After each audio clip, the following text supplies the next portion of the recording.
first, we are staying on top of breaking developments on a deadly Des Moines house fire. Investigators just identifying the 3 people killed inside that home. 72-year-old Nadari Roriyi, Juliana, 18-year-old Shanella Nishimarine-Mana, and 3-year-old Angela Pignel all died in the fire. 1 person was sent to the hospital.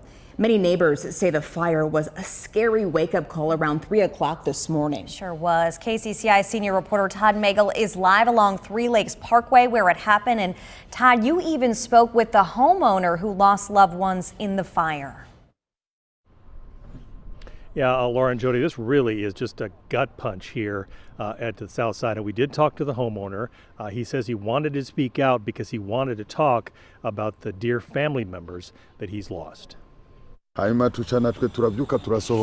so they all ran outside, tried to run outside. Yatamo Yedetse says it's a nightmare. With the help of his daughter translating, the Des Moines minister who speaks Swahili says he lost 3 beloved family members in a raging fire that broke out about 3 a.m. When the firefighter came, they tried their best, but they were already dead. So I just lost my mother, and I just lost also my daughter-in-law and granddaughter, and also a pregnancy on the way. PD's on scene stating that the house is fully engulfed and there's people yelling and screaming from inside the structure. We have heavy fire on the east side. It's going to be a working fire. The 911 calls came into dispatcher shortly after the fire started. Neighbors captured video of the back deck and porch engulfed in flames. 8 people live here, all from Burundi in East Africa. Yedetse's mother was trapped in a bedroom. His daughter-in-law was pregnant. They died along with her 3-year-old daughter. Just in shock.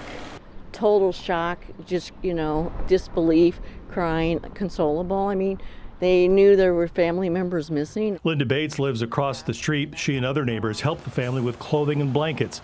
Police say they've ruled out arson. They are looking into an outdoor structure in the backyard described as a chicken enclosure as a possible cause. We've got some ideas of what might have started it, but we need to confirm that. And then just how fast it spread. Did the family have enough smoke detectors to warn them? And if they did they even have time to get out? Now the family is living with relatives here in the metro, and the shock of the deadly fire is still sinking in. I'm very, very sad because nothing, I'm left like a homeless. I have nothing left. My entire family, every belonging of us is in their house, and everything got burned. So we have 0 stuff left. We want to point out that there were 2 other people injured, family members, and one is even in the hospital after we're told that one of them jumped out of a window to escape this fire. The family does have a GoFundMe account to help them to rebuild, and they'll need a lot because this house appears to be pretty much a total loss. We're live on the southeast side. Todd Magel, KCCI 8 News, Iowa's news leader.